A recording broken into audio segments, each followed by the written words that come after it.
Well everyone, it's time for us to go and take a look at the Google Pixel 5 and see how this particular phone holds up in the middle part of 2024. Now, this phone is approaching 4 years old right now. I've already made a early year review of this thing, so not a crazy amount has changed, but some big things to keep in mind is that we did end up getting the next big version of Android. Unfortunately, the big thing we saw, this phone is not supported on that version of Android, which is totally fine, but that is probably one of those things to keep in mind within this particular device. Regardless of that though, this phone still holds up in a lot of different ways, which in a lot of ways it's still great. First of all, the exterior of this phone still holds up very, very well for the most part for kind of what this phone was going for back in 2020. This was not trying to be this was the flagship Pixel, but it wasn't trying to be this big massive flagship of that time. It was a pretty basic 6-inch OLED display, a 90Hz panel, which was awesome. It was 1080p and it was a good looking panel nonetheless. A hole punch display in the top left corner, and that's kind of all you were getting here.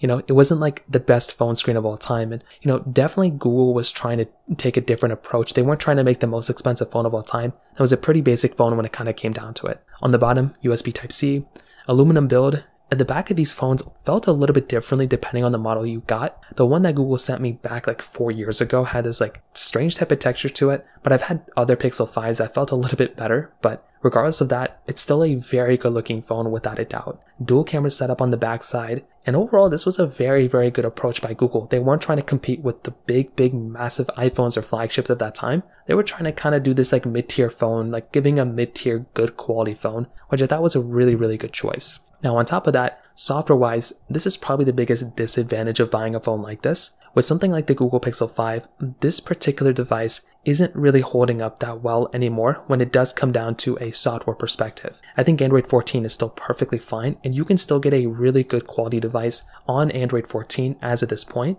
But a big thing to keep in mind is that with a phone like this, you're kind of stuck in this strange situation where it's not really getting the next major version of Android. So it doesn't really make a lot of sense to go and buy a device like this when you can go and buy something like a Pixel 8 that might be giving you a better experience. And that's kind of the big thing to keep in mind here. If I'm going to go through and purchase a device, I'm definitely going to go ahead and buy a phone that is probably going to be a little bit better from that device, performance perspective. And this one, from a software side, just doesn't really make a lot of sense in my personal opinion. So that in and of itself is one of those things to kind of keep in mind there. But regardless of that, not the biggest deal in the world. You can still use this phone on an everyday basis and still be perfectly fine in my personal opinion as well. Now, on top of that, within this particular device, from a performance perspective, I still think it's holding up fairly well in a lot of different ways too.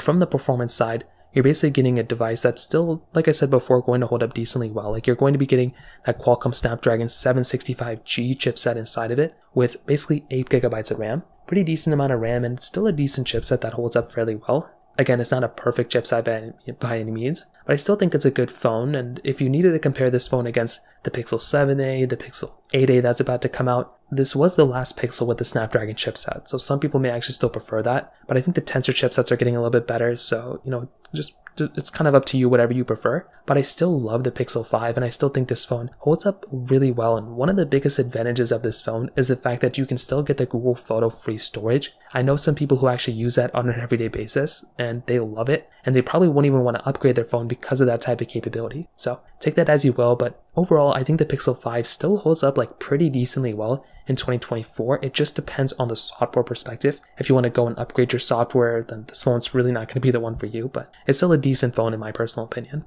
If you have any other thoughts or questions, please let me know in the comment section below. The like button, that would mean so much, but definitely hit that subscribe button. More importantly than everything else, I love every single one of you guys. Hopefully I'll catch you guys in the next video. Peace out till then.